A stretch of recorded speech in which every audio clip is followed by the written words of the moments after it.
Oh, hey, it's Mark. Hey, let's go. Short period today. What? Oh, geez. You know, if you were any dumber, we'd have to water you twice a week. All right, pencils down, close the door. Why? Because I'm a history teacher, and I'm going rogue. Going rogue with a little geography this period. Hey, remember the movie Major League? The owner of the Cleveland Indians dies, and the team becomes property of his widow?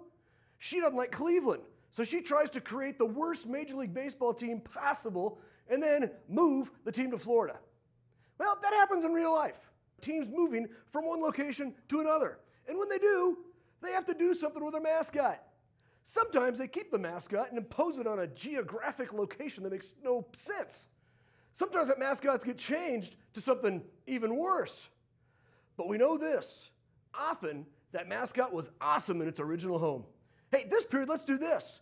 Let's look at the 10 best mascots in professional sports before they move to a new location. Number 10, the Minneapolis Lakers. Hey, wait a minute, Haggard. You called the Lakers the worst professional sports mascot. Now you're saying it's the 10th best? Well, yeah. These are the mascots better in their old home. It's Minnesota, the land of 10,000 lakes. I put Land O'Lakes butter on my Earning English muffin this morning, headquartered in Minneapolis.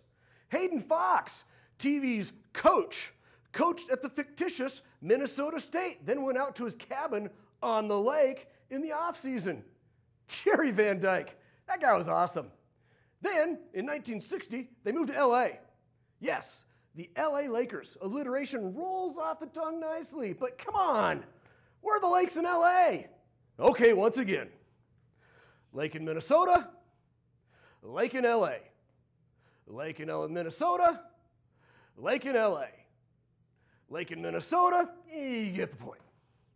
Number 9, the New York baseball giants. No, not the New York football giants. From 1885 to 1957, the Major League Baseball Giants made their home alongside the football giants in New York. Giants make sense in New York City with 20 million people and the huge skyscrapers and the huge rats and the alligators in the sewer system. I mean, that's awesome. Move them out to San Francisco? Hardly a million people. The rats are smaller, and there are no alligators in the sewers. Willie Mays was a giant. Willie McCovey. But giants plural? I'm not seeing it. Number 8, the St. Louis Football Cardinals. No, not the St. Louis Cardinals of Major League Baseball. From 1960 to 1987, the NFL Cardinals played alongside the Major League Baseball Cardinals under the Gateway Arch in St. Louis. Before 1960, the Cardinals played in Chicago. Those little birds must be all over the Midwest.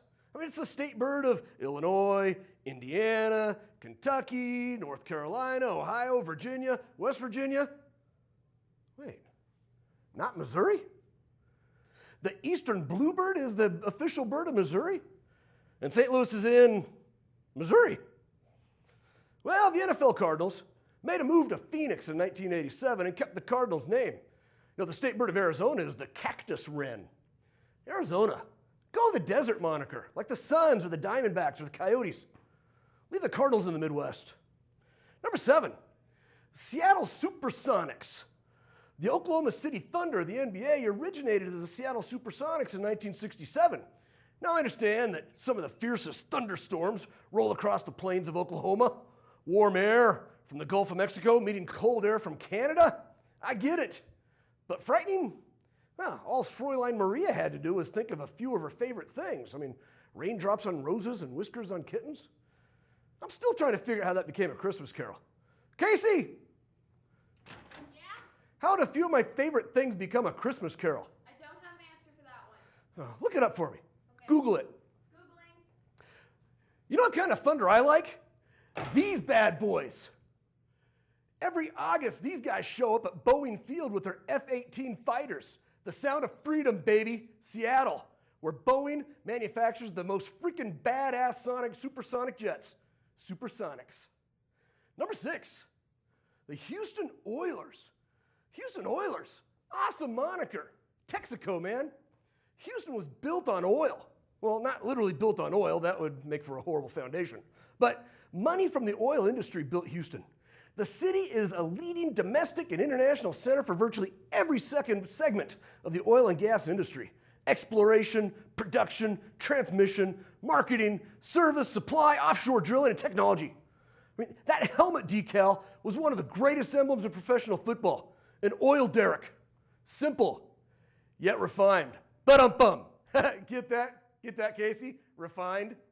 I heard of this couple that loved the Oilers so much that they named their own son Derek. I know another family that loved Texas so much that they named their kids Houston, Austin, and Dallas. I think their fourth kid was going to be called Waco. Or was it Wacko? Then the Oilers moved to Tennessee. Titans? I ask again, what in Tennessee is Titanic? Anything? And the simple oil derrick got changed to, what is this thing? A hammer with stuff doing something?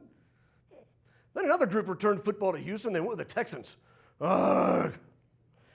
Number 5, the Hartford Whalers. Only true fans of the NHL will remember the Hartford Whalers. Originally the New England Whalers of the American Hockey League, the team played their games in Boston alongside the Bruins. When they were invited to make a jump to the NHL in 1979, they moved their operations to the city of Hartford, Connecticut, where they played in the shadow of the Bruins for 18 years, never gaining traction in the southwestern New England market. The Whalers showed up on some blogger's list of worst sports nicknames. Whaling is so mean. You are a Dumas. In a world before electric lights, how do you plan on working after the sun goes down? Candles? Whale oil. Burned slow with intense heat. And 3 words, I am Ishmael. Opening words to Moby Dick. Let's consider another impact on the whaling industry on history. It was the ocean that escaped slaves could find equality in. The oceans were where the United States was first desegregated. No one cares what color your skin is when the whale's fluke comes down on you and destroys your boat. What did they become after the move? The Carolina Hurricanes? Hockey. It's a game played on ice, and you're naming your team after an intense tropical storm? Bring back the Whalers. Number 4, the Washington Senators. There have been 3 incarnations of the Washington Senators in Major League Baseball. The first was a National League team that gave up in 1899. The second team was one of the founding teams of the American League and played in the nation's capital from 1901 to 1960 before moving to Minneapolis and becoming the Twins. The third incarnation played in Washington from 1961 to 1971 before moving to Texas and becoming the Rangers. The Senators had a few great baseball players. Over his 21-year career between 1907 and 1927, Walter Johnson won 417 games while striking out 3,500 batters. Harmon Killebrew was one of baseball's great power hitters, jacking 42 home runs in 1959. But the Senators were best known for their mediocrity. In the 60 years in Washington, the Sens only won 1 World Series in 1924. The 1912 Senators lost 113 games, inspiring one writer to quip, Washington, first in war, first in peace, last in the American League. The Senators continued to mediocrity during the 1950s when they finished last in the AL 6 times. In my best professional sports mascots video, I gave a nod to the 1955 Broadway musical, Damn Yankees. The play wasn't about the Yankees.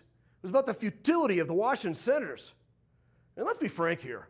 The Senators could have used a lot less dancing and a little bit more BP.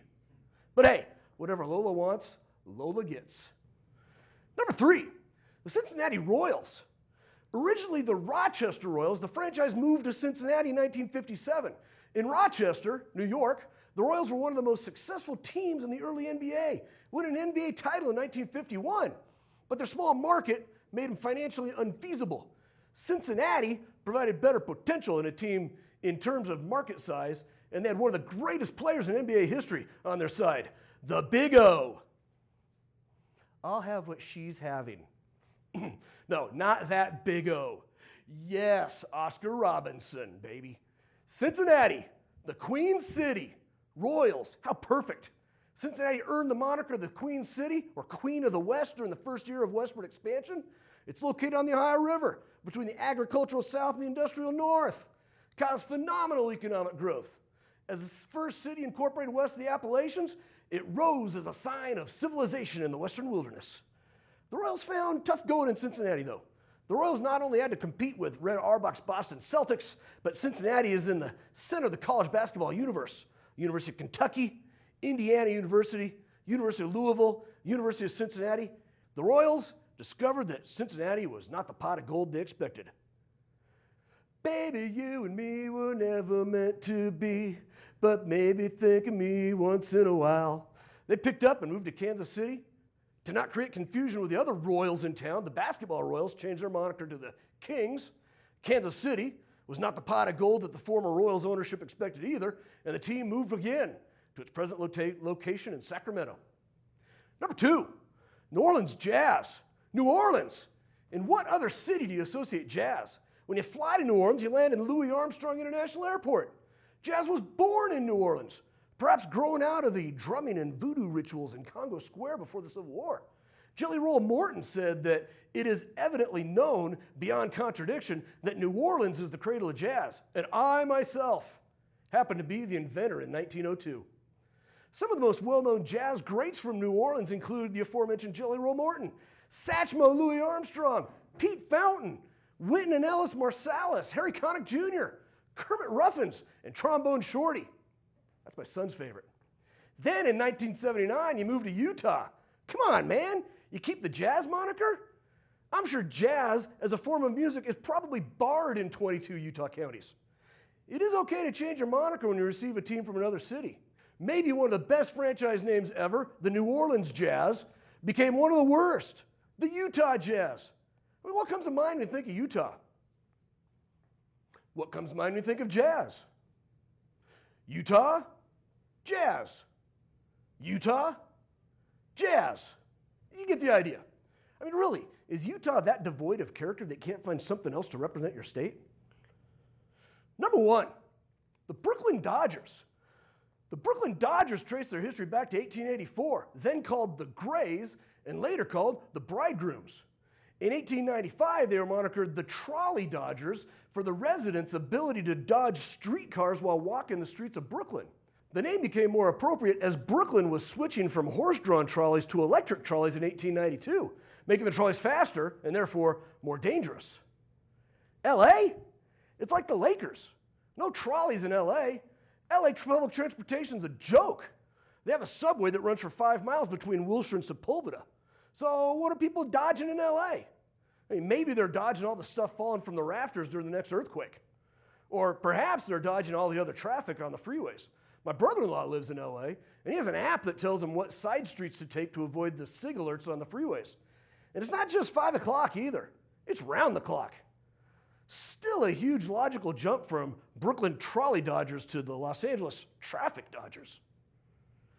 Hey, thanks for stopping by. I hope you had fun. I hope you learned something. If I did it right, you did both. I want to thank my producer, Casey Moulton, and Valens on the teleprompter. I also want to thank Mr. Brent Allen for letting us borrow his studio up here on the campus of Columbia High School. I had fun, but I'll quit my day job. And next time you hear a professional sports team announce a really horrible nickname, remember me. I'm Mark Haggard. I'm a history teacher, and I've gone rogue.